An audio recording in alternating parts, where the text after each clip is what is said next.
Yes, I'm ready to go. Blah, blah, blah, blah, blah, blah, blah. Okay. Speak on that.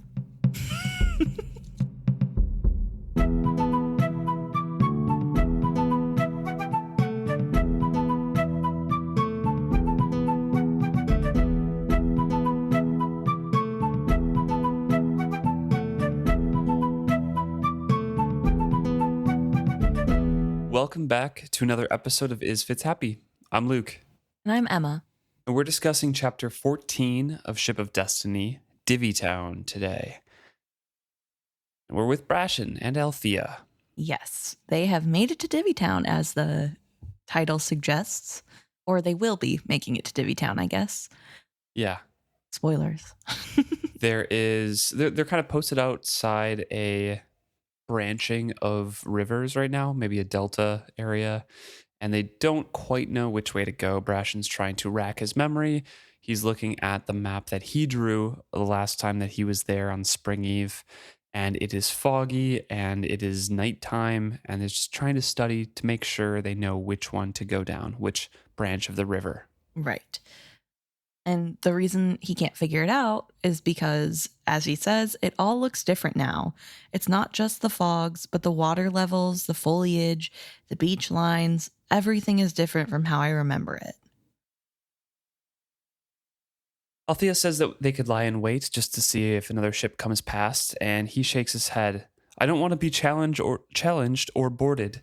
That may happen to us anyway when we reach Divvytown, but I don't want to look like I'm blundering about out here. We'll go in cocky and knowing, sail up there and drop anchor in Divvytown as if we're sure of a welcome. If I seem a bit of a braggart and a fool to them, their guards will drop faster. It shouldn't take much effort for me to give them that impression. So they want to act like they know what they're doing because that's their plan, right? They're trying to blend in, act as pirates, and get information. Right. And make it so that they can potentially have a more friendly encounter with the Vivacia if she's there. Right. So the main goal is that they want to make sure that they are able to get Vivacia. And as Brashen points out, the easiest way to do that is not to be challenged at the mouth to the pirate lookout. It's going to be by going in like you know you're supposed to be there. The whole ship is really quiet right now. They are whispering on deck, kind of determining which way to go. Even Paragon is trying to keep his plankings as quiet as possible. And he is, Brashen, he really wants to make a decision and make the right one to get going tonight. Right. And Althea just says, pick a waterway. Let's go. And Brashen points one out and says, I think that one. But the best we can do is waste time because Althea thinks the worst that can happen is they're wasting time. Yeah. And Brashen points out, no, that's the best thing that could happen. The worst thing that could happen is we get beached. Mm-hmm. But as he's pointing out, I think that's the way, Amber is walking up and says, you're not sure? If Divvytown were easy to find, it would not have survived as a pirate stronghold all these years, Brashen pointed out. The whole trick of the place is that unless you know it's there, you'd never think to look for it. Perhaps, Amber began hesitantly, perhaps one of the former slaves could help? They came from the Pirate Isles. Brashen shook his head. I've asked. They've all professed complete ignorance of Divvytown, denied they ever pirated. Ask any of them. They were the sons of runaway slaves who settled in the Pirate Isles to begin new lives. Chalcedean or Jamalian slave raiders captured them, and they were tattooed and sold in Jamalia. From thence they were brought to Bingtown. Is it so hard to believe? Amber asked him. Not at all, Brashen replied easily, but a boy almost always picks up a generalized knowledge of the town he grows up in. These fellows profess too much ignorance of everything for me to be comfortable with their stories. So Amber is like, I did a good thing, but I didn't even think about the shifting loyalties. Right. Yeah. And she says, in hindsight, it seems obvious now. And Althea chimes in and says, blinded by the opportunity to do a good turn for someone. Althea smiled and gave Amber a friendly nudge. So We have a little bit of a point out here that yeah, Amber might not have been thinking of the future. Right. Which is funny to think about because Amber should only be thinking about the future. Right. But I mean, Amber's whole search is for the nine-fingered slave boy, and you know, yes, beloved can't stand to see people being, downtrodden on and Right. inequality places, but also is searching for that catalyst, is still searching for the nine-fingered slave boy, and probably ingratiated themselves into that culture because where better to figure out where a slave was than with the tattooed. Exactly. But yeah, definitely a little bit of wishful thinking on their part by assuming that the slaves would, or the former slaves would be forthcoming about their expertise. Yeah. Brashen adds sourly to their Amber's and Althea's questioning of it, the right bit of swamp. And Brashen's like, well, sometimes I doubt we even have the right place. This could be the wrong river entirely. It's the right bit of swamp. Paragon's deep voice was very soft, almost a thrumming rather than speaking. It's even the right river mouth, as I could have told you hours ago if anyone had seen fit to ask me. The three humans kept absolutely still, as if by moving or speaking they would break some spell. A deep suspicion Althea had always harbored simmered in her mind. You're right, Althea, the ship answered her unspoken words. I've been here before. I've been in and out of Divvytown enough times that I could sail up there in the blackest night, at any tide. His deep laugh vibrated all the foredeck. As I'd lost my eyes before I ever went up the river, what I see or don't see makes little difference. Amber dared to speak aloud. How can you know where we are? You always said you feared to sail the open waters blind. Why are you so fearless now? There is a great difference between the wide open sea and the mouth of a river. There are many senses beyond sight. Cannot you smell the stink of Divvytown, their wood fires, their outhouses, the charnel pit where they burn their dead? What the air does not carry to me, the river does. The sour taste of Divvytown flows with the water. With every fiber in my planking, I taste the water from the lagoon, thick and green. I've never forgotten it. It is as slimy now as it was when Igrot ruled there. You could take us there, even in the blackest night? Brashen spoke carefully. I said that. Yes. Althea waited. To trust Paragon or to fear him, to place all their lives in his care or to wait for the dawn and grope their way up the fog-bound river. She sensed a test in the ship's words. She was suddenly glad that Brashen was the captain. This was not a decision she would want to make. She saw his shoulders lift as he took a breath. Would you take us there, Paragon? I would. So I just want to talk really quickly here about Althea's sudden decline into, oh, I'm glad I'm not captain and don't have to make that decision, which has kind of been happening subtly over this whole voyage. Yeah. Which is very different to every other voyage she's ever taken. Mm-hmm. And I just want to ask, is that maturity? Is that something else? Like, what is this? I think so, because I think she's starting to realize the burden that leaders actually carry rather than just being, I'm in charge of the ship. Mm. They actually have to make the tough decisions, and being a crew member and, as we've talked about it, being just a sailor means all of your decisions come from the captain. You don't have to worry about anything. You just sail. Yeah. And it's like, oh, well, captain told me. And we've talked about the benefits and the detriments of that. But for Althea, I think seeing someone that she cares for in that captain's role makes her have more of an appreciation for the tough decisions that he has to make. And I think gives her a better understanding of what it actually means to be captain. Okay. Because she's never really had anybody that she's been close to in that role or been on a ship where she's seen anybody make those decisions. Because, yeah, her father was a captain, but she was a little girl running around having fun, Right. She wasn't trying to study, and I'm sure her father shielded her from any tough decisions, and those tough decisions probably weren't that tough as a merchant, Right. or they were made before he went out on the voyage to begin with.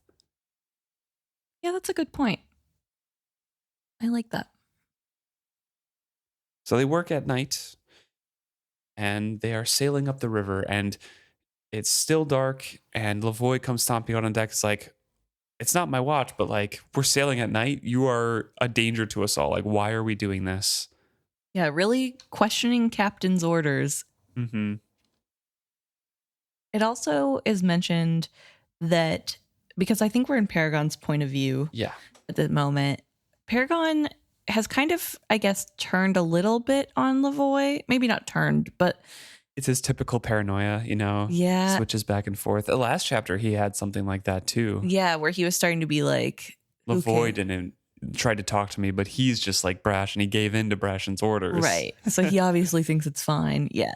But he does mention that Lavoy is probably the most afraid of Paragon on the boat, Mm-hmm. which we don't know if that's true or just Paragon's being Paragon. Right. But he does mention that even though Lavoy talks a big game and tries to say that their friendship transcends the differences in beings, that he is more afraid of him than anyone else. And he should be. And he's right to be. Yeah. Everyone else should take Lavoy's example. If they knew his true nature, they would piss themselves with terror. They would fling themselves shrieking into the deeps and count it a merciful end. Paragon lifted his arms out high and spread wide his fingers. It was a pitiful comparison, this damp wind flowing past his hands as his sails pushed him toward the mouth of the river, but it was enough to sustain his soul. He had no eyes, he had no wings, but his soul was still a dragon's soul. This is, I think, we've had hints of it before, and first-time readers could probably glean that Paragon knew what he was. Right. But this is the first comparison, I think, of him saying, "I am a dragon." This is him, I think, the first time he says I am a dragon, but I think he has compared other things in a dragon-like way, even if it's a little bit more subtle. But this is the first time acknowledging that he himself has the dragon memories, which, as first-time readers, you would know you would know that he was originally a dragon because obviously that secret has been exposed, I think, last book, or at the very least, the very beginning of this book. So it's not that big of a surprise, but it is a surprise that he is aware of the dragon part of himself. Mm-hmm. "This is beautiful," Amber said to him. He startled. As long as she had been aboard, there were still times when she was transparent to him. She was the only one whose fear of him he could not feel. Sometimes he shared her emotions, but never her thoughts. And when he did catch a tinge of her feelings, he suspected it was because she allowed it. As a result, her words confused him more often than the others did. She was the only one who could possibly lie to him. Was she lying now? "What is beautiful?" he demanded quietly. She did not answer. Paragon put his mind to the task at hand. Brashen wanted him to take them up the river as silently as possible. He wanted Divvytown to wake tomorrow to the sight of them anchored in their harbor. The idea appealed to the ship. Let them gawk and shout at the sight of him come back from the dead, if there were any there that yet recalled him. "The night is beautiful," Amber said at last, "and we are beautiful in the night." She describes a bunch of things that are happening in the night and how he looks cutting through the water. Says, "The same wind that pushes us stirs the leaves of the trees. It has been so long since I heard the wind in the trees and smelled earth smells. It is like being in a silver dream on a magic ship." Paragon found himself smiling. "I am a magic ship. I know. Oh, well do I know what a wonder you are. On a night such as this, moving swift and silent in the dark, I almost feel as if you could unfurl wings and lift us into the very sky itself. Do you not feel it, Paragon?" Of course he did. The unnerving part was that she felt it also and put words to it. He did not speak of that. Then he kind of says, "What I feel is, the channel's a bit deeper here. Let's move over there." So he changes the subject and then feels Lavoy come onto the deck. Yes. So I find it very interesting that Amber is undetectable to magics. I guess. Because we know Fitz also has a hard time sensing beloved with the wit. Yeah. Obviously, he can tell that Amber is alive whenever he realizes Amber is there. Or, sorry, I guess beloved is there. He can tell beloved is alive, but he can't pick out beloved the way he can other living beings. Right. And it seems the same is true for Paragon. And I'm wondering, is this something that is inherent to being a white? Or is this something that Amber has trained, or I guess Beloved has trained themselves to do? Like, sort of like. I think it's inherent. Okay. Because when Fitz and the Fool first met, I mean, the Fool was probably 20 something, right? Right. Maybe 30, but like he didn't have that much chance to guard himself against the wit, you know? Well, no, but he did do some training at Claris. And so there's a potential that they teach you to, like. Maybe. I don't know. But also he wasn't really trained because he wasn't supposed to go out into the world. Right. So I don't think it's training. I think it's just kind of inherent. Okay.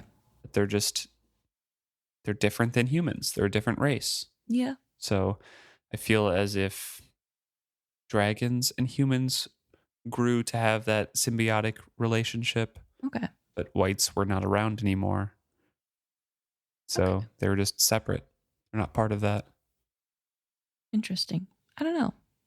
I think it's a fascinating property that whites have. Yeah. And we don't really ever hear anything about it for any of the others, I guess, because there's no real reason for us to hear. I'll have to pay attention in the last trilogy. Yeah. Because there's a lot more whites in that one. Yeah, but They're not true whites. So they're not true whites. And also, I don't think that Fitz is ever near enough or in the sort of position where he can say, oh, I didn't even feel them there. You know what I mean? I don't know. Well, Lavoy comes up on deck and Paragon can feel him pacing towards Brashen.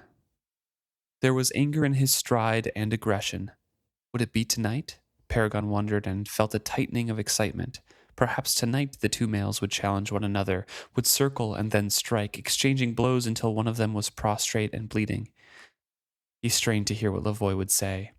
So his attitude mostly comes from his dragon memories. Right. Two males challenging each other. Brashen speaks up first. What brings you out on deck, Lavoy? Paragon felt Lavoy's hesitation, fear, uncertainty, or simply strategy. He could not tell clearly. I expected us to anchor all night. The change in motion woke me. And now that you've seen what we're about? This is mad. We could run aground at any moment, and then we'd be easy prey for whoever chanced upon us. We should anchor now if we can do so safely and wait for morning. Amusement tinged Brashen's voice as he asked, Don't you trust our ship to guide us, Lavoy? Lavoy sank his deep voice to a bare whisper and hissed a reply. Paragon felt a prickling of anger. Lavoy did not whisper for Brashen's sake. He whispered because he did not wish Paragon to show his true opinion, to know his true opinion. In contrast, Brashen spoke clearly. Did he know Paragon would hear every word? I disagree, Lavoy. Yes, I do trust him with my life, as I have every day since we started the voyage. Some friendships go deeper than madness or common sense. Now that you've expressed your opinion of your captain's judgment and your ship's reliability, I suggest you retire to your bunk until your watch begins. I have some special duties for you tomorrow. They may prove quite tiring. Good night to you. For 5 breaths longer, Lavoy lingered there. Paragon could imagine how they would stand, teeth bared, wings slightly uplifted, long, powerful necks arched for the strike. But this time, the challenger turned his eyes aside, bowing his head and lowering his wings. He moved slowly away, expressing his subservience, but grudgingly. The dominant male watched him go. Did Brashen's eyes glitter and spin with triumph, or did he know that this challenge was not settled, merely deferred? So we get some insight into how Paragon doesn't care about keeping the peace, and he's just like, this is what nature's about. Yeah. Drama. Love it. Lives for the drama. And we're back with Brashen. Right. I think that this whole situation with Lavoy is interesting to me because it makes me wonder if Lavoy had some plan for the morning. Maybe, yeah. I kind of feel like, and this is maybe a tinfoil hat theory, but I'm wondering if Lavoy's plan was to overthrow the ship in the morning and then with his crew of ex-slavers get down the right channel and actually become pirates with his new live ship. It may be. Because why else would he be so angry that plans are changing about not waiting until morning? Sailing in pitch black is very dangerous. Oh, for sure, yeah. And if Paragon is correct, which he usually is about feelings, Lavoy is terrified of Paragon killing them all. Okay. So it could also just be that. Fair enough. I like the theory, but I'm just offering another opinion that definitely. It could just be fear because you have no one to to guide you of where you're sailing in this river that is known for changing. Yeah. And beaching ships. So fair enough. I don't know. It just struck me as a little odd. And because the end of this chapter is Lavoy jumping ship, it just made me wonder if maybe there was plan all along. Yeah. Maybe not though. Maybe it was just that, and maybe he's mad that he didn't get notified before it happened because he feels he should be in the know, which also doesn't feel like needs to happen if it's not his watch, I guess, especially if it's the middle of the night and he would be sleeping. I don't know, but who cares? I guess they pull into Divvytown Harbor, drop anchor, and no one notices them. Brashen stood at the railing and looked toward the lights of Divvytown. They glinted like yellow eyes through the fog, winking and then glittering as the fog drifted and changed. One puzzled him, a single light brighter than the others and much, much higher. Had someone left a lantern burning at the top of the tree? The answer made no sense, so he pushed it aside. Surprised it's the watchtower that they just built. But also didn't see them come in. So I guess like how good is the watchtower? I guess it is pitch black. Yeah. Feet pad up behind him, and he hears a voice saying, "She's not here." Althea continues, "At least I've seen no sign of her in the harbor." So they talk about how it was kind of a child's dream to have Althea just there and be ready to just seize it and then sail out with it. Vivacia just there. Vivacia, sorry, yeah. Vivacia in the harbor, anchored, and just steal aboard and sail out with her. But it was a hope nonetheless, and it's a little bit disappointing. But that's all right. Yeah. Both of them had that hope, but now they have to just continue on, get information. Althea, do you think there will ever be a time and place when things are simple and easy for us? A time when I can walk down the street with you on my arm under the light of day? I've never allowed myself to look that far ahead. I have. I've thought ahead to you captaining Vivacia and me still running Paragon. That's the happiest ending we could expect from this quest. But then I ask myself, where does that leave us? When and where do we make a home for ourselves? Sometimes we'd both be in port at the same time. He shook his head. That isn't enough for me. I want you all the time, always at my side. Brashen, I cannot allow myself to think of that just now. I fear that all my planning for tomorrow must begin with my family ship. And I fear it will always be so. That all your plans will always begin with your ship. Abruptly, he realized that he sounded like a jealous lover. Althea seemed to feel the same. Brashen, must we speak of such things now? Cannot we, for now, be content with what we have, with no thoughts for tomorrow? I thought I was supposed to be the one to say such things, he replied gruffly after a moment. Still, I know that for now I must be content with what I have. Stolen moments, secret kisses. He smiled ruefully. When I was 17, I would have thought this the epitome of romance. He turns and kisses her, and she gives in to the resistance. And reluctantly, he separates his body from hers. But I'm not a boy anymore. Now this just drives me mad. It's cute. It's a cute little moment that they're having here where I think especially Brashen is finally laying his feelings bare. Yeah. And allowing Althea to know the depths of his feelings.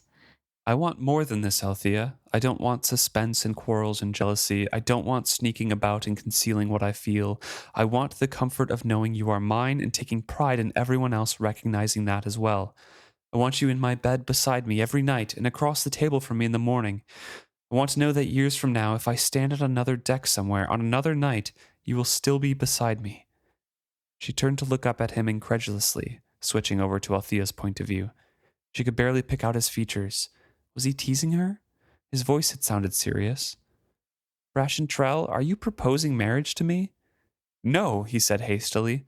There was a long, uncomfortable silence. Then he laughed softly. Yes, I suppose I am.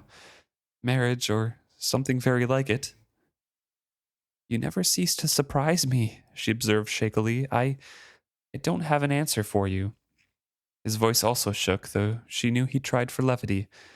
I suppose that's all right, as I haven't really asked the question yet, but when this is all over, I shall. When all this is over, I'll have an answer for you, she made the promise, knowing she had no idea what that answer would be, and frantically she pushed that worry to the back of her mind. So, yeah, they... A little bit more romantic than Greg's proposal, I guess, to Althea. And it does involve him kissing her scandalously, which is what she wanted. I mean, this is her version of a romantic... The rogue. Yes. A romantic proposal. Although it is pretty romantic to have somebody say, you know, I want to be with you all the time and I want other people to know that we're together. I think that's romantic. So, yeah. But then, obviously, this is kind of a scary topic because, as Brashen brought up, what does them being together even look like if they're both on different ships? Mm-hmm. And Althea doesn't want to think about that, so they need to think about the more immediate future, which is what happens next. They get to planning. Brashen asks her opinions, and she gives some, and they decide of who's going on board and who's going, into town and who's staying on board. And we have some of the former tattooed coming into town with them as well. Lop is going to stay on board with Amber, and Lop will come rowing with Clef to get me if something is off. Right, because to make this decision, Brashen asks Althea, of those on board, who do you trust most? Name 2 names. And without hesitation, she says Amber and Clef. So those 2 have to stay on board because they're the most trusted. And then he says, my answer is the same. Who do you trust least? And she doesn't even pause and says Lavoy and R2 are the ones that she trusts least. And that's how they're taken off the list to go to town. So they need to stay back because they can't risk people they don't trust ruining everything. But they also can't leave everyone they don't trust on board and taking control of Paragon. Yeah.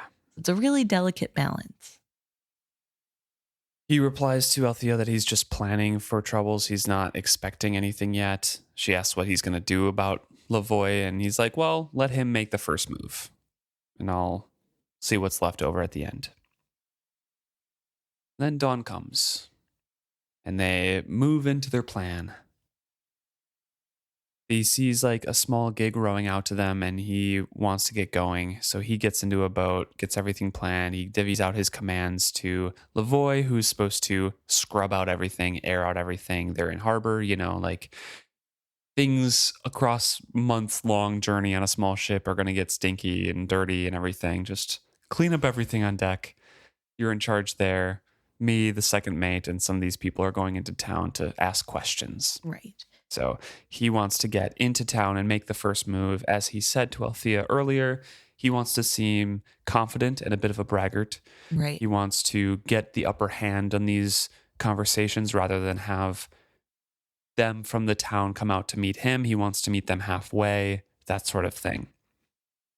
So he's excited. He is. And also, the plans that he gives to Lavoy to stay on deck are meant to keep him busy. Yeah. And it's to they make need to be done, but they both understand that it's to keep him busy. Right. So he doesn't have time to plan, basically.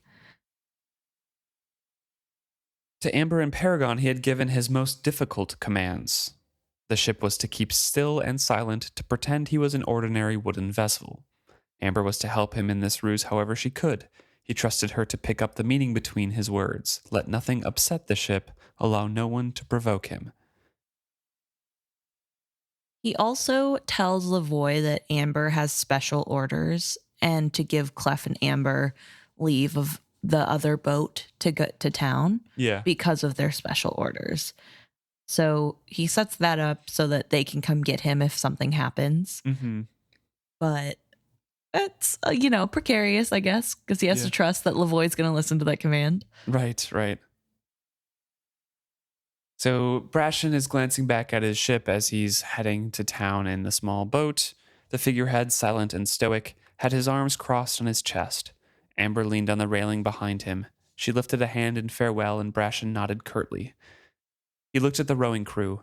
Remember your orders. We're friendly. Don't hesitate to spend freely the coin you've been given. No brawling.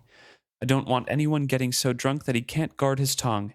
If they'll allow us the free run of the town, spread out. Ask questions. I want every bit of information about Kennet and the Vivacia that we can gather, but don't be too dogged about asking. Get them talking, then lean back and listen.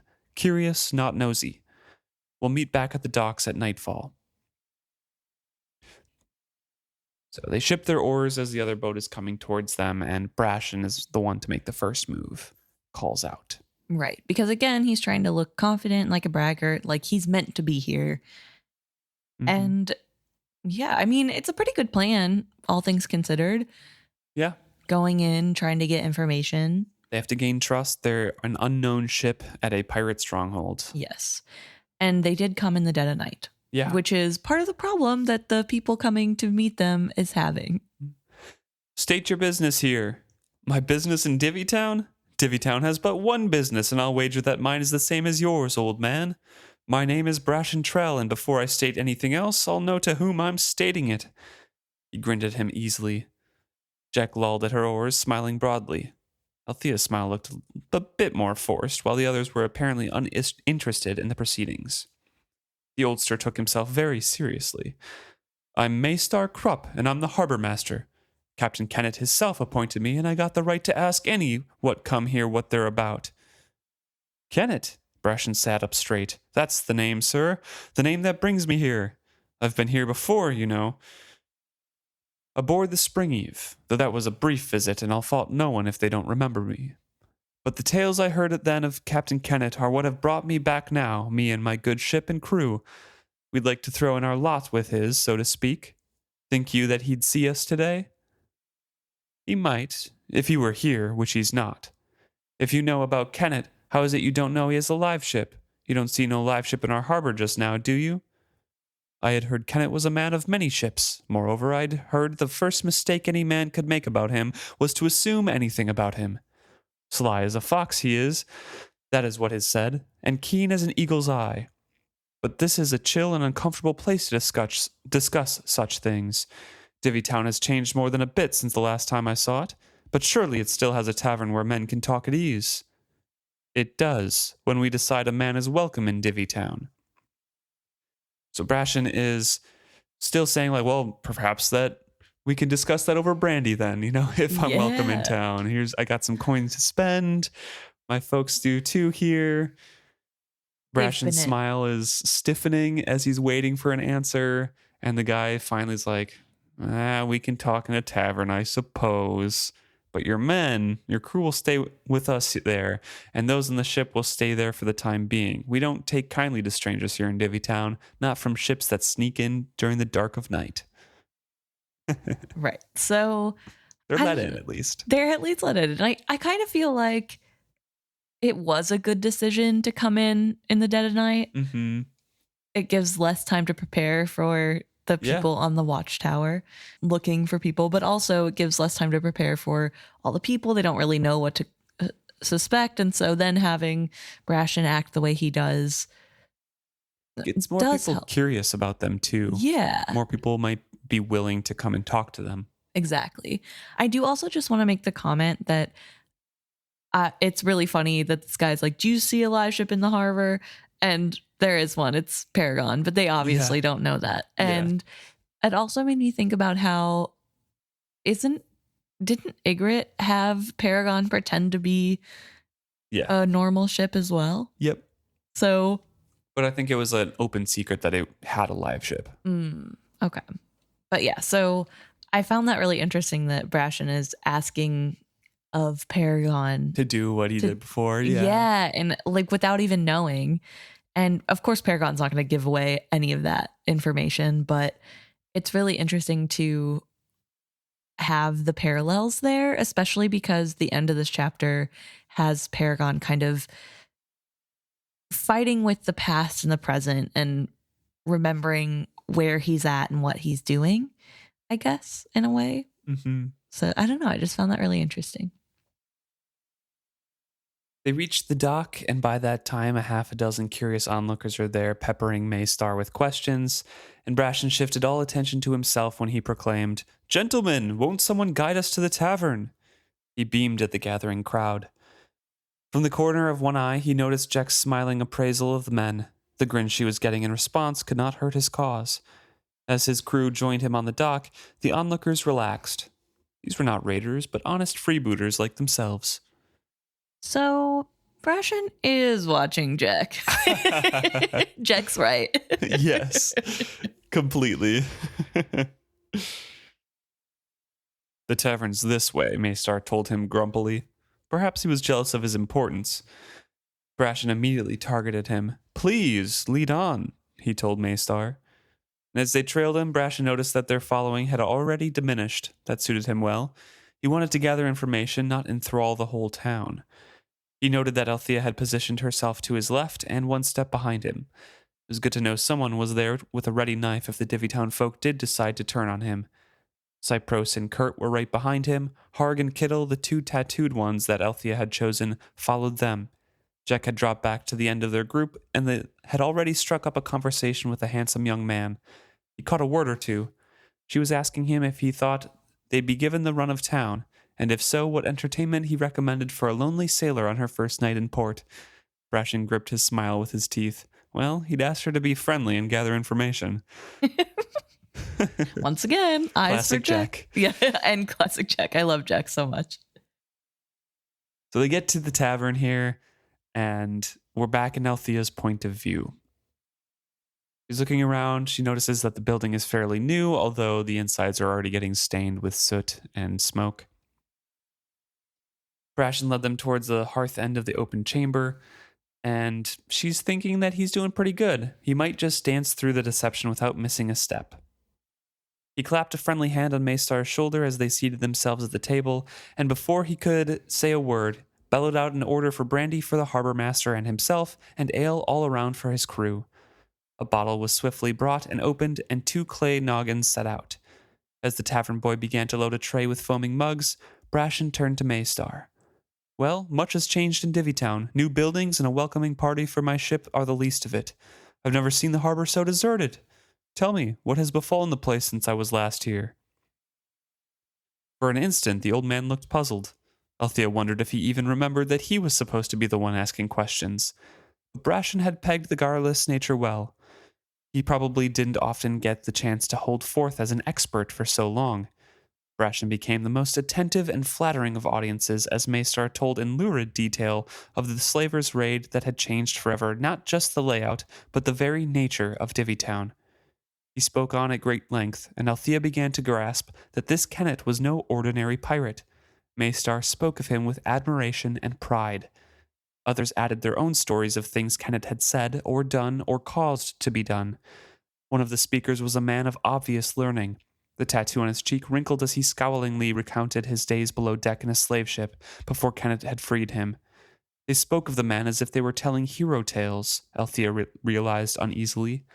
The stories made her grudgingly admire the pirate even as they chilled her heart. A man like that, bold and sage and noble, would not easily give up a ship like Vivacia, and if half the tales told of him were true, perhaps the ship had given her heart to him. Then what? So she's finally hearing from the perspective of other people that people do admire Kennett a lot. Yeah. They look up to him. And not just because he's a swashbuckling pirate, but he's actually doing good things. He is freeing slaves. He giving is them hope, giving them something to be proud of in Divvytown, which is unheard of for Divvytown. Right. And he's telling them how to live in a way that's more like civilization and not just like the scum of the earth, and giving them that importance, like you said. And I think, although we know that Kenneth is pretty nasty on the inside, those are all accomplishments that he has under his belt and ways in which he is a good leader. And so without knowing his inner thoughts, which nobody else would know, he is a good person. He is, I mean, obviously he kills people, but he's a pirate. So of course he kills people. Everyone there has killed people, yes, I'm sure. That's not off-putting at all to them. And honestly, at this point, he's killing more slavers than anything else. Yeah. And makes him even better in their eyes. Yeah. And I mean, even just like for someone like Althea, who is from a well-to-do society, she can see that he is actually a good person. Like, or in the eyes of these people, he's a good person, and he's really impressive. And she even goes on to talk about how this whole time she's been thinking of this as a pirate that stole away her family ship. But what if Vivacia is more like a headstrong girl who has eloped with the love of her life? And that makes her really sad, because if it's not her rescuing Vivacia, what is she doing here? Right. And Brashen notices that. Right. And kind of nudges her under the table to let her know, worry later. Listen right now. We need to get information before we make a decision. Which does help Althea snap out of it, because he's right. They do need to gather the most information they can before making any decision. And her eyes meet that of a stranger's who is looking at her intently across the table. Althea hoped her earlier thoughtfulness had not made him too curious. At the far end of the table, Jack was engaged in arm wrestling with the man she had targeted earlier. Althea judged that she was letting him win. The man across the table followed her gaze, and then his eyes came back to hers. Merriment danced in them. He was a comely man, his looks spoiled only by a trail of tattoos across his cheek. In a lull in Maystar's explanations, she asked him, "Why is the harbor so empty? I saw but 3 ships where several dozen could easily anchor." His eyes lit at her question, and he grinned more broadly. "You're new to this trade, then. Don't you know that this is the harvest season in the Pirate Isles? All the ships out there are reaping our winter livelihood. The weather is our ally. For a ship from Jamalia may have been running 3 days in a storm, its crew weary and careless when we step out from our doorsteps to stop it. We let winter do our harrying for us. This time of the year, the cargoes are fatter, for the fruits of the harvest are now in transit. It is also the worst time of the year for those taken by slave ships. The weather is rough, and the seas run cold. The poor bastards are chained below in damp holds, and iron so cold they bite the flesh from your bones. This time of year, slave ships are often little more than floating cemeteries." He grinned again, fierceness lighting his face now. "But there is sport this year as well. The inside passage swarms with Chalcedean galleys. They hoist a flag and proclaim they are the satrap's own, but it is all a sham to pick off the fattest hogs for themselves.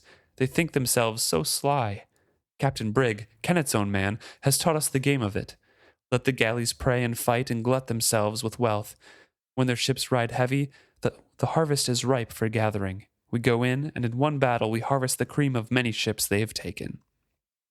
He sat back on the bench, laughing out loud at Althea's incredulous look, and seized his mug and banged it on the table to attract the serving boy's attention. He asks her, "How came you to this life?" She kind of deflects it. By trying to get him to talk about himself. Yeah. And it works. Mm-hmm. He launches into his life story, and unwillingly she began to like him. He told of the raid that ended his parents' lives and of a sister vanished forever. And eventually learns that Kenneth had stopped the slave ship that he was on. Yeah. And there it is again. His story challenged not just her idea of who and what Kenneth was, but her notion of what slavery meant and who became slaves. Pirates were not what she expected them to be. The greedy, immoral cutthroats she had heard tales of were suddenly men pushed to the edge, clawing their way out of slavery, stealing back a portion of what had been stolen from them. He told her other things that greatly surprised her. part of the shock was the casual assumption that everyone knew these things. Like carrier pigeons that ferried news between the exiles of the Pirate Isle settlements and their kin in Jamalia City. He spoke of the legitimate trading ships from Jamalia and even Bingtown that regularly made stops in the Pirate Isles. The latest gossip from both towns was common knowledge in Divvytown. The news seemed far-fetched to Althea, but it was an uprising in Bingtown had burned half the town. In retaliation, the Bingtown traders had taken the visiting satrap hostage. New traders had conveyed that word to Jamalia City, where those loyal to the satrap were raising a fleet of warships to teach the rebellious province proper humility. So the pirates are excited that there's going to be rich pickings, but it gives us hints of news. One, Althea obviously doesn't know anything about Bingtown and what's happening there. But two, Jamalia is answering this. Yes, they are aware. Yeah, it's not going the way that our previous chapter and the discussions that Ronica, the Taniras, the Cupresses, and those other trading families, the Three Ships, and the Tattooed had about Jamalia will leave us alone as there's turmoil in Jamalia. Yes. We'll have time to settle this, turn to our own city, then turn to Chalced, and then Jamalia. No, this is coming soon. Right. Yeah. So things are definitely different than what they had heard. And things are kind of dire, not looking great. But the pirates don't really care about that because they're just thinking about the profit they get. Yeah. Because they're in between the two places. So that means more ships with things that would be easy to sell coming through their waters. And it's interesting to know that the new traders are the ones that are sending out the word to Jamalia saying, hey, help, the Bingtown people are crazy and they're, whatever. So that is part of the conspiracy, we know. But it's interesting to see that they were successful in sending out messages, because I know Cirilla also makes the comment that some of the replies are too fast for somebody to have actually been sending messages about something that had just happened, I guess. Well, that was, I think, wasn't that specifically about the news of the satrap being quote unquote dead and the reprisals to come? Because that's how they figured there must be some sort of conspiracy amongst the new traders, because the reply had come like, oh yeah, Jamalia knows now and we're gonna. Yeah, it was like right after the satrap is sent up the river. Like 2 days or something. Yeah, there's a reply. Yeah. And there's no way that they would have been able to reply that fast. So yeah, I thought that was really interesting that there is actual communication going on. Yeah, so it is dangerous. And also it's kind of interesting to see Althea's point of view on slavery, and that it takes her talking to an ex-slave to really think about the people that are slaves. Yeah. And not just, oh, they're slaves. Those poor unfortunate souls. Yeah. But it's like, that's what they are, Yeah. They were people before they were slaves, I guess, is the realization she's having. Like, this guy was a sheep farmer with his parents, or I guess he was probably a child, but he was training to be a sheep farmer. And now he's a slave, turned into a slave. He's an ex-slave with multiple tattoos on his face. And yeah, like, that's not anything that he did. He didn't deserve to be turned into a slave. Not that anybody does, but I think it's probably easier to think of slaves as criminals, that this is their punishment. Right. And that's why they're slaves. And then to hear, oh no, they're just people who raid towns and turn them into slaves, like regular people into slaves, that is really changing her mind. Yeah. And he's very flattered by her attention. So he's talking about all of the things very joyously that is coming to pass. And he's like, with all of this happening, with all the turmoil, I think our time is coming soon. And she learns that Kenneth plans to control all the trade through the Pirate Isles eventually. He wants to take power. And with this turmoil, maybe that time has come once he learns all these tidings, because Kenneth has not learned all this yet because he hasn't been back quite yet. Right. So she asks him about when Kenneth is going to be returning. And the young man shrugs and says, when his holds are full, he'll return. He'll bring us word from the other's island as well. He has taken his priest there for the others to augur his destiny. But no doubt Kenneth will pirate his way back. Kenneth sails when and where he will, but he never passes up prey. I understand your interest in him. There is no woman in Divvytown who does not sigh at his name. He is a man to put the rest of us into the shade. But you should know that he has a woman. Etta is her name, and her tongue is as sharp as her knife.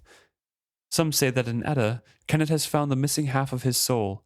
All men should be so fortunate. He leaned closer, eyes warm, and spoke quietly. Kenneth has a woman, and is content with her. But I do not. Brashen stretched, rolling his shoulders and spreading his arms. When he rocked forward, his left hand rested on Althea's shoulder. He inclined very slightly toward the other man and gently confided, What a pity. I do. He smiled before he went back to Maystar's conversation, but left his arm across Althea's shoulder. She tried for a disarming smile and shrugged her free shoulder. No offense meant, the man said a bit stiffly. None taken, she assured him. A warm flush rose to her face when, down the table, Jack caught her eye and dropped her a slow, congratulatory wink. Damn, Brashen. Had he completely forgotten that they were trying to keep this a secret? Yet she could not deny that she took keen pleasure in the weight of his arm across her shoulder. Jack's like, nice, you snagged the captain. Yeah, Jack's like, get it, girl. And she's like, oh, I can't believe Brashen would let our secret romance be seen by the crew. But also, this is kind of nice. I'm like, oh, I guess this is what he was talking about, of letting people see us. And then she talks herself into playing along, just playing along, because of course this isn't what she wants to do. But this is a good way to keep up the ruse, and it keeps her protected. And of course, that's what the people on that they ship with will think. It's just to keep them all safe. The pirate drained off his beer. He set the mug down with a thump. Well, Maystar, I see a little threat from these folk. Noon's well past now, and I have still a day's work to do. Maystar, in the middle of a long-winded tale, dismissed him with a wave. The man gave Althea a farewell nod, rather curt, and left. With his departure, several others also made their excuses and left. Brashen gave her shoulder a slight squeeze. Well done. They'd established they were no risk to Divvytown.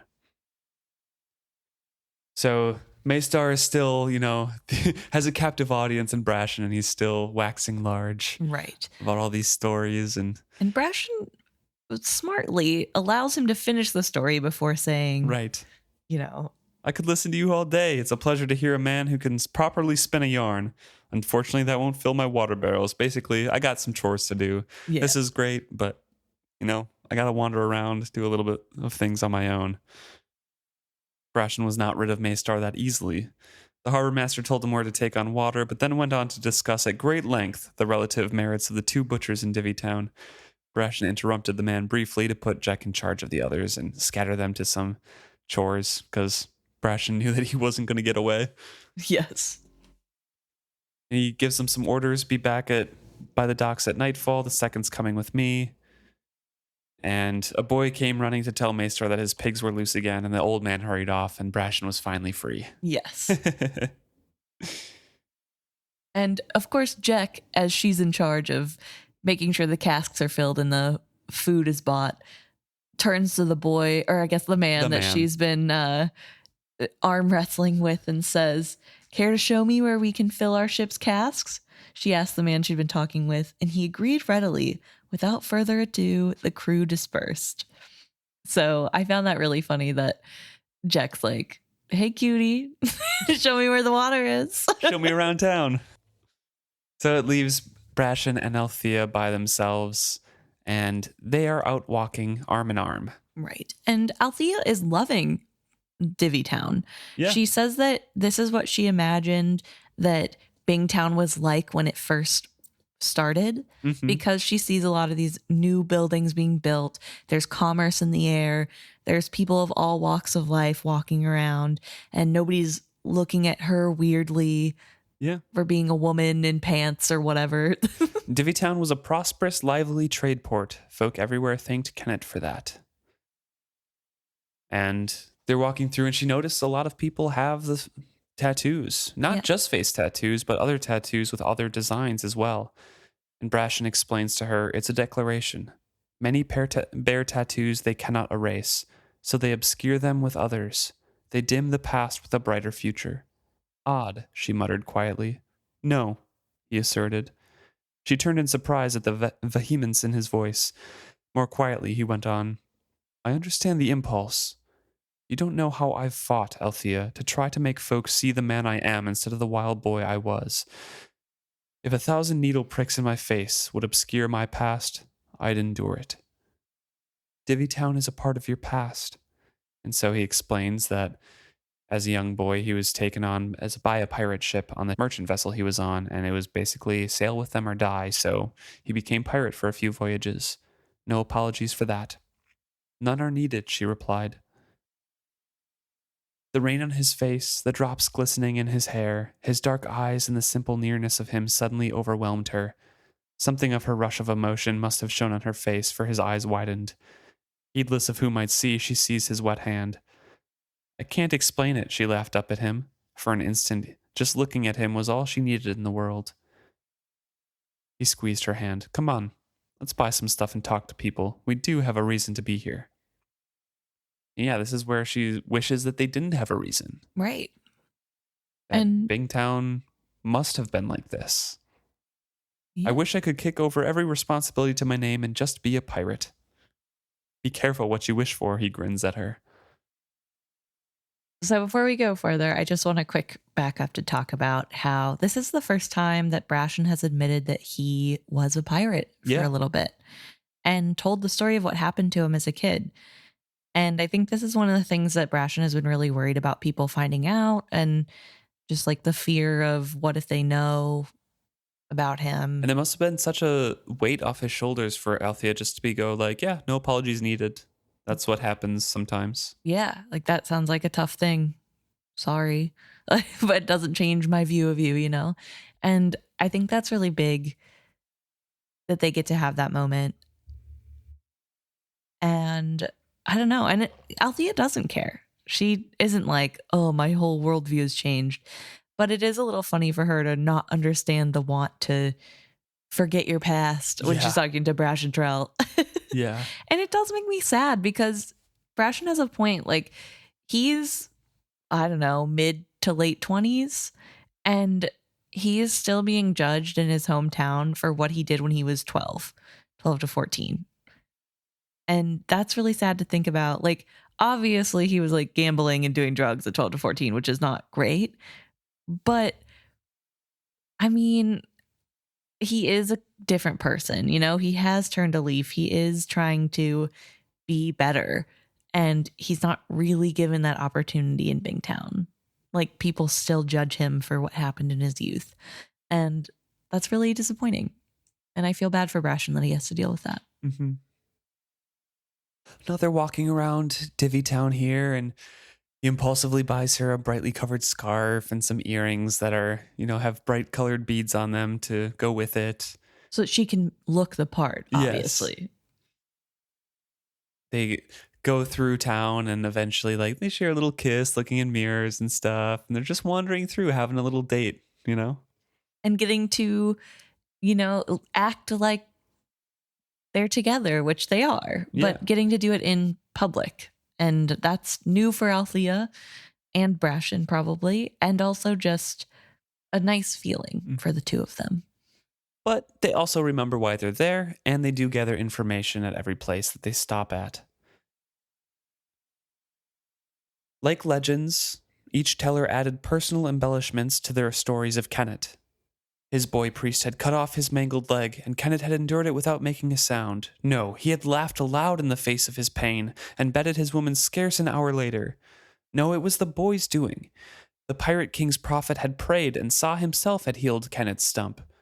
He was beloved of Sa, all knew that. When evil men had tried to rape Kennet's woman right here in Divvytown, the god had protected her until Kennet appeared to slay a dozen men single-handedly and carry her off from her imprisonment. Etta had lived in a whorehouse, but kept herself only for Kennet. It was a love story to make the most hardened cutthroat weep. They stopped for some lunch, and there they first heard how the boy priest had stood his ground between Kennet and most of Divvytown, and prophesied that Kennet would someday be their king. Those who had doubted the boy's words had fallen to his flashing blade. Althea's astonishment must have flattered the fish vendor, for he told the tale thrice more, with more details each time. At the last telling, the man added, and well the poor lad knew about slavery, for his own father had made him a slave.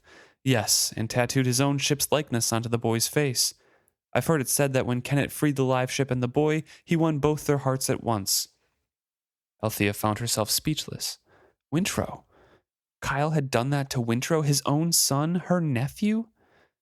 Brashen choked slightly on his chowder, but managed to ask, and what fate did Kenneth mete out to so cruel a father? What he deserved, no doubt, over the side of the serpents with the rest. So he does with the full crew of every slaver he takes. I thought everyone knew that. But not the boy? Althea asked softly. The boy weren't crew, I told you. He was a slave on the ship. Ah, she looked at Brashen. That would make sense. The ship turning on Kyle and accepting Kenneth made sense now. The pirate had rescued and protected Wintro. Of course the ship would be loyal to Kenneth now. So, where did that leave her? For one treacherous instant, she wondered if she was free. If Vivacia was happy with Wintro aboard her, if she was content with Kenneth and her life of piracy, did Althea have the right to rescue her from it? Could she just go home now and tell her mother and sister that she had failed, and that she had never found their family ship? For an instant, she teetered on a wilder decision. Did she really have to go home at all? Could not she and Brashen and Paragon simply go on as they had begun? And then she thought of Vivacia and her quickening underneath her hand, and she needed to see this through. Right. And that part of Vivacia, her quickening, her memory log being put inside of her, that was hers, not Wintro's, and certainly not Kenneth's. Vivacia was her ship in a way no one else could claim.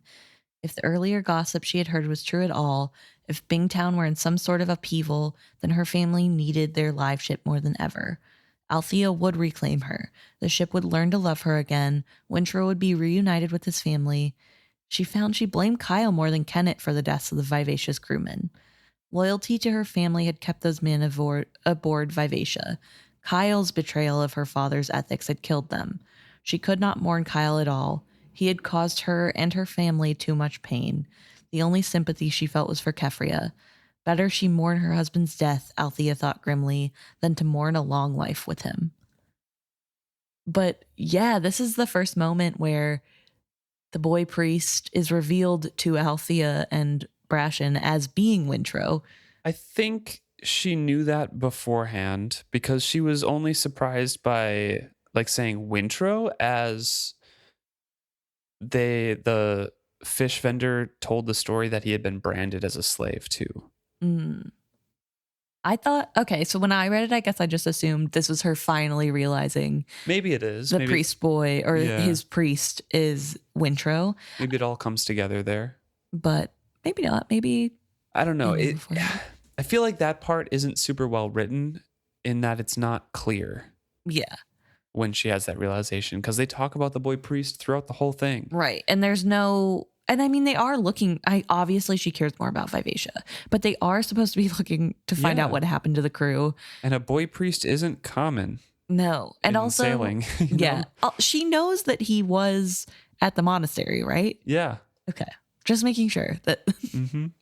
So, yeah. So maybe they did know right away that that's Wintro, but no, now they know what Kyle has done. And I do wonder if things were a little bit different in the story and Kyle did survive, is he ever forgiven by his family for turning his son into a slave and losing a live ship? Probably not. It's probably a good thing that he died, to be honest. Yeah. That's a messy reunion. Can you imagine the disappointment that Malta feels? What place does he have anymore with Keffria? Now she learned a little bit of independence with him gone. Also, he doesn't have a ship anymore. Doesn't have a ship, yeah. Who's gonna give him one? I don't know. Just he would be seen as a victim for sure. I mean, taken captive by a pirate, starved for a long time, locked in a basement on an island for months to a year. But would he be seen as a victim because he was riding in a slave ship? His life was spared. He would be seen as a victim with everyone whispering behind his back that maybe he deserved it, like that kind of thing. Like he would Okay, have been okay, okay. accepted in, but people Yeah. would be talking. Okay. That's what I Interesting. feel. Okay. Fair enough. We switch over to Paragon's point of view. Time had become a slippery creature that writhed in Paragon's grip. Did he rest at anchor in Divvytown's harbor, or did his outstretched wings send him sliding aloft on an updraft? Did he wait for young Kennet to return, desperately hoping the boy would be unhurt this time, or did he expect Althea and Brashen to return and lead him to his vengeance? So we learn that Kennet was on Paragon. Finally, we get confirmation Yes. that those were the two together. You can kind of piece it together before this, but this is written out confirmation. Right. And Paragon admitting that this is the relationship that they had, that was his boy. Yep. Deep in his hold, in the darkness, where the curve of the bow made a cramped space beneath the deck, was the blood place. It was too small for a man to stand or even creep, but a small battered boy could shelter there, rolled in a tight ball while his blood dripped onto Paragon's wizardwood, and they shared their misery.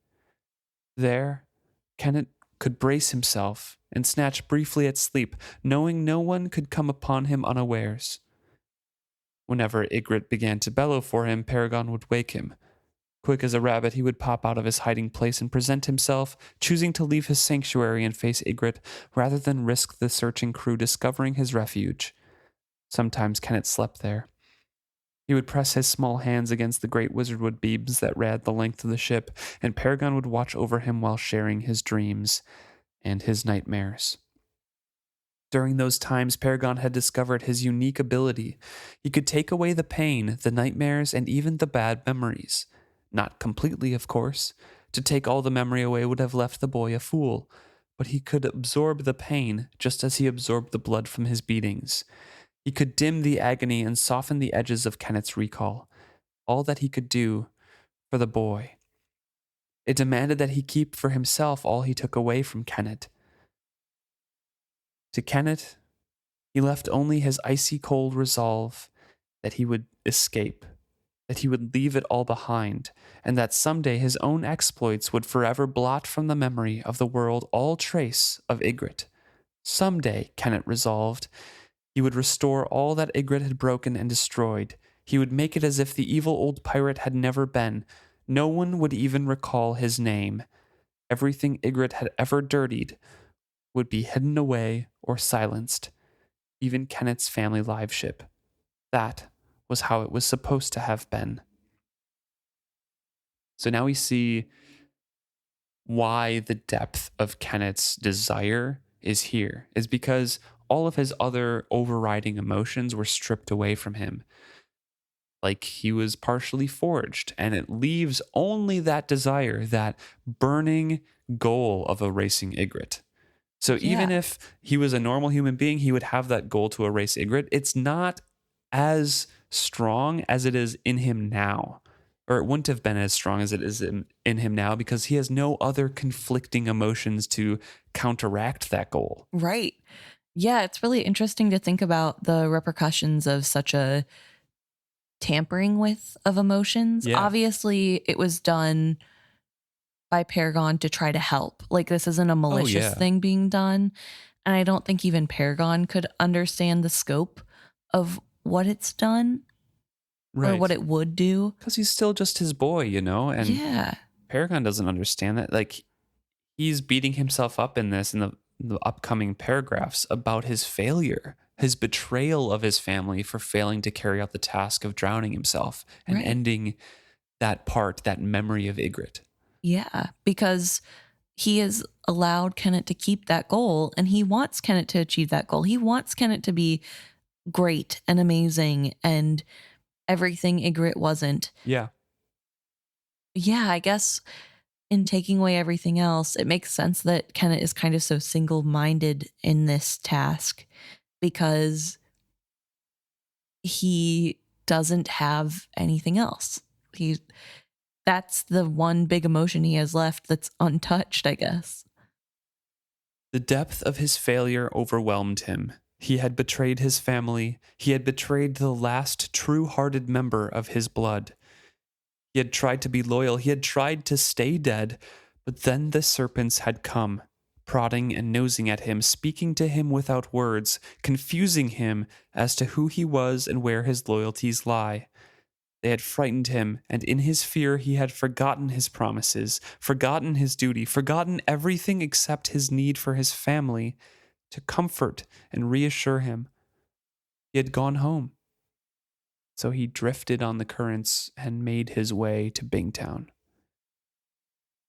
Do you think that that's the last time the serpents made the trek? That it's like a 30-year cycle where they go through? Because maybe they're south comparatively, or north, I guess, comparatively of where the serpents are supposed to be going. And it's towards the cocooning ground, which is the rain wilds, because I assume he went off near the Pirate Isle, right? He's like sunk, quote unquote, near the Pirate Isles. So it just feels like potentially 30 years ago could have been the last time they made the trip.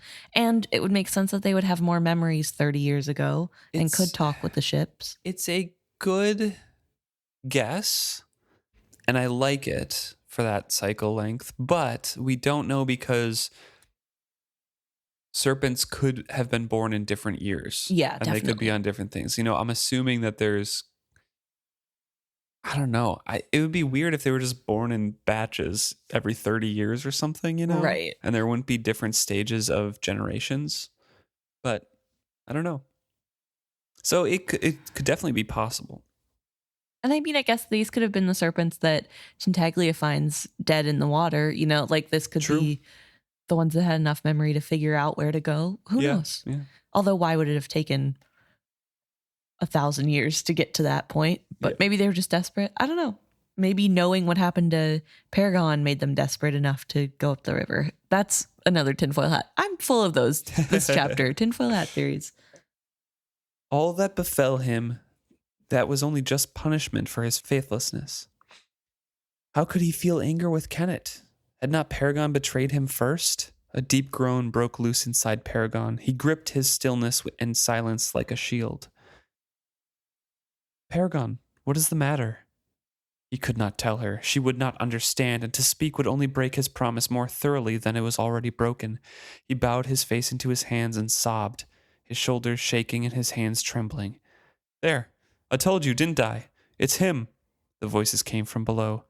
Someone was down there on the water near the bow, staring up at him, staring and jeering and mocking. Soon they would begin to throw things, dead fish and rotten fruit. You down there, stand clear of our ship, Amber warned them. Take your gig away from here. They paid no attention. If he was Igrot's ship, then where's Igrot's star? He put that star on everything that belonged to him. The long-ago horror of the star being cut into his chest was eclipsed by the memory of 1,000 inky needle pricks jabbing the same emblem into his hip. He began to tremble. Every plank in his body shuddered. The calm waters of the lagoon shivered against him. So there we have young boy Kennet's memory overlapping with Paragon's. Right. And an answer as to why Kennet is obsessed with burning away tattoos, because he's erasing pain. Yeah. And that's something that happened to him when he was a kid. Mm-hmm. He did get marked by Igrot. So Amber is trying to calm him down, saying, like, say nothing, it's going to be fine. But her words can't help that pain. No, and she doesn't know what's happening. And on top of that, we have these jerks in the boat saying, star or not, I'm right. I know I am. The chopped face is a dead giveaway. Moreover, it's a live ship, same as I've always heard Igrot had. You were Igrot's ship, weren't you? The insult of that vile lie was too much to bear. Too often had it been flung at him. Too many times he had never forced to mouth it for the boy's sake. He had been forced to mouth it for the boy's sake. Never again. Never. No, he roared the word. Not I. He snatched at the air in front of him, hoping that his tormentors were within reach. I was never Igrot's ship. Never, never, never. He shouted the word until it rang in his own ears, drowning out every other lie, just barking out never, never, never. If he never stopped saying it, then they could never ask him anything again. If they didn't ask, he couldn't tell. He could at least be that true to his word and his family. This is just really sad to me.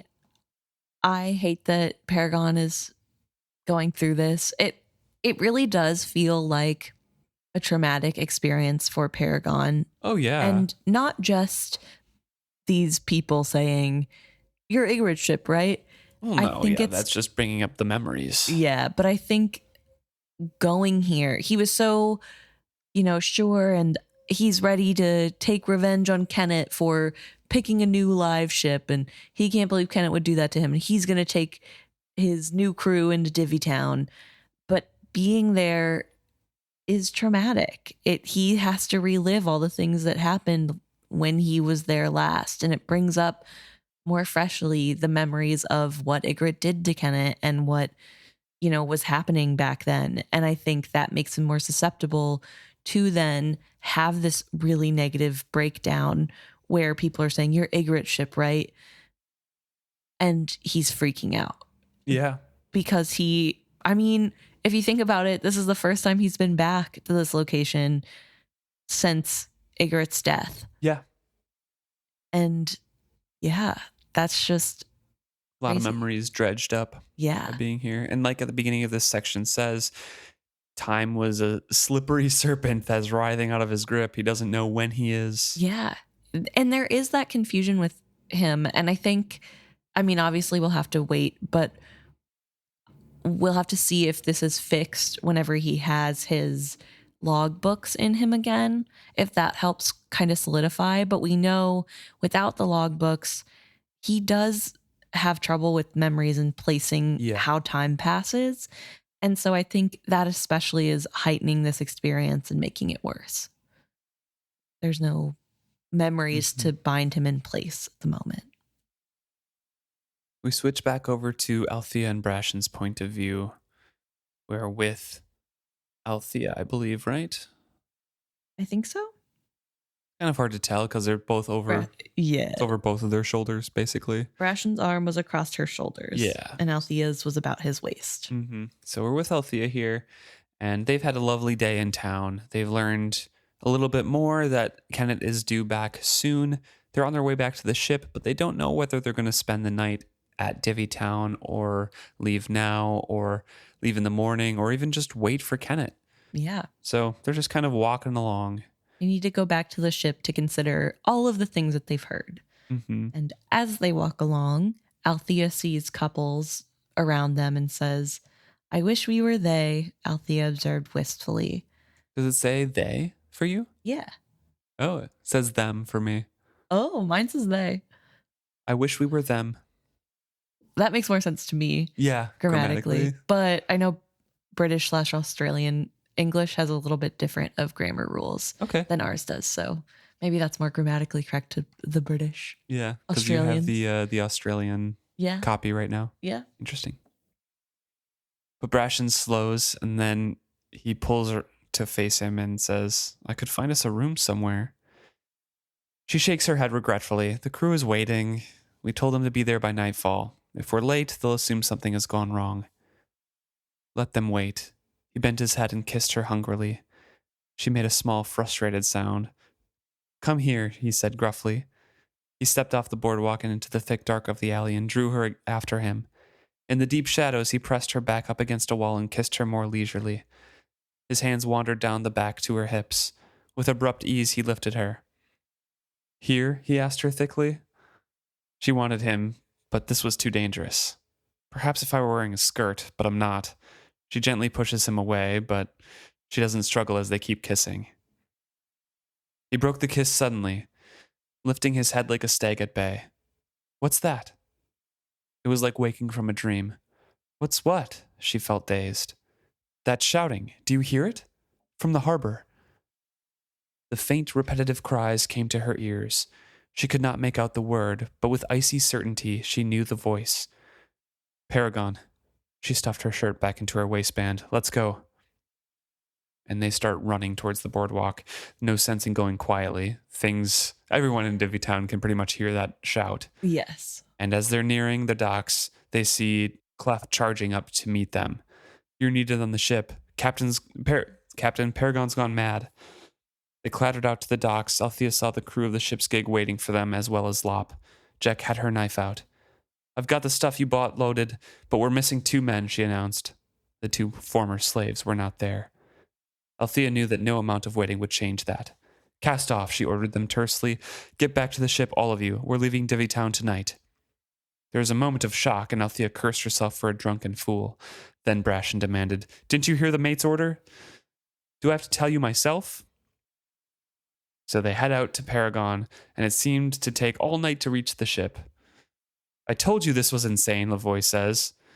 The damn ship has gone crazy, and your fool carpenter did nothing to calm him. Those louts in the boat below were bellowing that he was Igrot's ship. Is that true? Hoist anchor and our sails spread, now. Use the boats to turn us about. We're leaving Divvytown. Tonight? In the dark on a lunatic ship? Can you obey an order? Brashen snarled at him. Maybe if it made any sense, Lavoy retorted. Brashen reached out and seized the mate by the throat. Make sense of this. If you won't obey my orders, I'll kill you now. Last chance. I've had it with your insolence. For an instant that held. Brashen had heightened reach, but the mate had wider shoulders. Althea held her breath, then Lavoy lowered his eyes. He releases him and says, Get to your task. Brashen turns away. Like a snake striking, Lavoy pulled his knife and sank it into Brashen's back. That for you, he roared. Althea leapt to Brashen as he staggered forward, eyes clenched against the pain. In 2 strides, Lavoy reached the railing. Stop him, he'll betray us, Althea roared. Several crewmen sprang after him. She thought that they would seize him. From the corner of her eye, she saw Lavoy leap. Damn, she cried, and turned. To her horror, the other men who had sprung toward him were following him over the side. Not just the tattooed ones from Bingtown, but other crewmen as well, leaping over the railing after Lavoy as if they were fish heading up the spawning river. Let them go, Brashen commanded. We need to get out of here, and we're better off without them. Pulls out the knife, and she asks, How bad is it? Forget it for now. It didn't go deep. Get the crew moving while I deal with Paragon.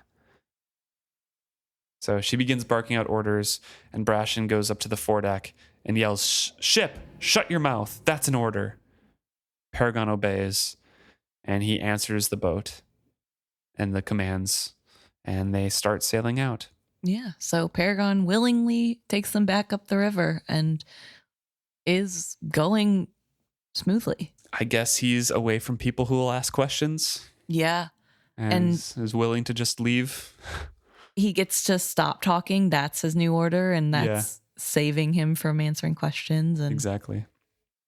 Yeah, Lavoy, like we were talking about this briefly too. The answer or the confrontation with Lavoy is just kind of over, and it's kind of disappointing. Yeah, it is disappointing because I wanted there to be more fanfare. I wanted something to happen. I mean, I feel like maybe this is callous of me to say, but like there's been so many other deaths of characters who have deserved it way less. Right. And then Lavoy just gets to jump off the ship with his new crew and leave.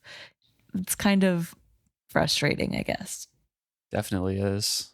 But I guess, that's kind of how life is. It's not always. And Robin Hobb writes like that, right? Yeah. All of these things happen and it's not always how you want it. But even if it was worse and like some of the crew died on, I don't know, I guess no more bloodshed is good on Paragon's decks. Right. And I don't want to say anybody deserves to die or like there should have been deaths or something. But I did want a bigger confrontation. Even for a book, it just doesn't feel like there's anything left in that storyline now. And the tension was for nothing. Yeah, well, because it's been building up, right? And every other time that's happened, there is some big explosion, some event that happens, like with the slaves. And I guess this is, but it just feels brushed aside because Paragon's the worry. Yeah. I don't know. It just doesn't feel satisfying to read. Yeah, it isn't over, right? Lavoy. No, I think Lavoy's still around, but he's not. Doesn't do much. Okay. As far as I remember, doesn't he just like talk to Kenneth and say like these people were? I guess so. I mean, like there's that worry that like he still is around to do damage. Yeah. But it's like disappointing that he's not. I don't know how to explain it, but like it feels like he should do more, especially because he's so cocky and like thinks he's so big and bad. Like, why wouldn't he challenge Brashen for control of the ship? I guess if this is Igrot's ship and he doesn't trust Paragon and is scared for his life, why would you stay on that ship? Yeah, he doesn't want to stay there. He doesn't want to try to take control of that ship. But that might be the only reason there wasn't bloodshed. And obviously he didn't have the majority of the crew either. Right. Just a few, but quite a few. Yeah, just a and few. not all the ex-slaves. It was some of the regular. Well, low. We don't know if it was all the tattooed, or just some of the tattooed, but including some of the regular. So yeah, Althea didn't make note of if it was all the tattooed who went plus some of the regular crew, or if it was just like partially tattooed and partially crew. Right. But it was interesting because I think before this point, it was seeming like it was just the tattooed that he had influence over, that he was trying to sway to his cause. Brashen thought it was more, but Althea was pretty like, it's only these people who want to be free or former pirates kind of thing. Although I wonder if the way Lavoy got to the non-slave people was by pointing out that Althea's a woman, she's in charge, and well, maybe. Because it seems like Amber had the same thoughts too of like, if Lavoy can influence Paragon like this, what is he doing with all of the crew? Right. So, but I'm just saying that because I know that there are some people on the ship like R2 and other men that have really bad pasts with women where they probably don't super respect. I'm not saying all of these lowlifes don't respect women, but I'm saying that there are more likely to be men who don't respect women on this ship specifically. So that could be a really easy way to get them to be like, can you believe you have to follow the orders of a woman? Mm-hmm. Yeah, you're right. But yeah, interesting chapter. Yeah. As we said a couple episodes ago, the ball is rolling. Like things are happening. Yeah. And it's really picking up now. And I believe the next steps for them is they talk to Paragon and then they sail to Keyhole Island. Yeah. And honestly, I feel as though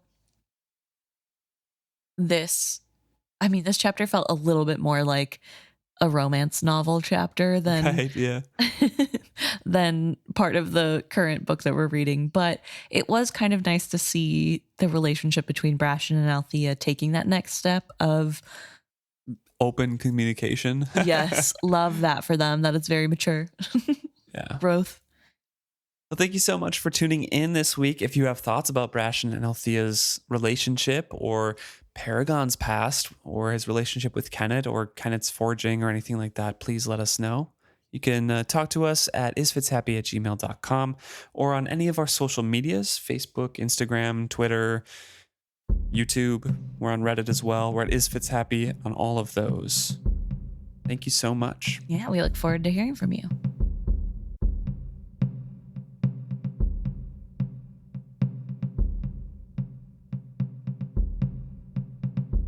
All right, we have a very short favorite section today. And it is mostly just a comment from Facebook from Ellen. And this is on episode 217, which is about... It's our previous episode. Yeah, our previous episode when Rain has lost hope. And so has Keffria of Malta being alive. And Malta is still alive. So Ellen says, I think you're being a bit harsh on Rain, believing that Malta is dead and not finding clues to get hope. We know she is alive, so we can see the clues, but he can't know. And like Keffria puts into words, it's so devastating to feel love and have hope and then have it snatched away. So it's a coping mechanism to not even dare to hope. And I think we both know that. Yes. It's just... It's such a miserable act that has repeated itself over this trilogy, that he's just such a sad emo boy. Yeah. And it's fun to make fun of, you know? I think, we're definitely being unfair to Rain. Sure. Like, but also he deserves it. Yeah. Quit crying, bud. Yeah. No, I mean, it is harsh because in his eyes, he has once again lost the love of his life. Like, he already thought she was dead. Yeah. And then he got real confirmation that she was alive. And it lasted for like 2 days. Yeah. And then now he's back to believing she's dead. Like, that is really rough. And with Kefria, like, again, that one I'm a little bit more understanding of because she's a mother, and like, that is really tough to think that your child died. And she doesn't even know if what Rain said is true. Right. It could be. It's like, well, he might have been delusional with grief, you know? Yeah. So there's hope makes us see weird things. Yeah. But and there's no way to know. Rain saw her face. Yes. And he did actually see her. So that's rough. And I do feel bad for both of them. I think it would be really tough. And obviously we do know that she's alive. So I want them to be smart enough to pick up on the clues. But how would they know? Like, what clues are there besides what we know from Malta's point of view? So yeah, I guess Ellen's right. We're being harsh on Rain, but no, I don't like Rain, so I'm going to continue to be harsh on him, unfortunately. I like Rain, but yeah, he's just I don't know. I think it just bothers me that he is like just fine, willing to give up with zero hesitation every time. And like, he always believes the worst possible scenario. And I don't know, like, he didn't ever have hope to begin with. He just is very, like you said, sad boy. He's a little sad boy. And I think I just get annoyed that he continuously is like, nope, it's definitely worst case scenario. And I'm not going to think about it any more than that, except accepting that and getting angry at everybody else for it turning out that way. Right. Obviously, he's also upset with himself and he does have blame on himself. But I think it's just like the way he reacts to anything going wrong is really annoying to me. But you're right. We should be a little bit nicer. He does think that the love of his life drowned before he could save her. The love of his life that he's known for a year, maybe. The 13-year-old. Yeah. He'll never meet anyone else. Now. Sorry. 14-year-old. He'll never meet anyone else. But well, he might not if he dies in 10 years. So... Touche. So yeah, we're being a little harsh. Thank you, Ellen, for pointing that out. And we apologize to all the Rain stands out there. Yeah. Anything else you want to talk about? No, I think that's it. I think that's what we had. Yeah. So thanks for listening. And we always look forward to hearing what you guys have to say.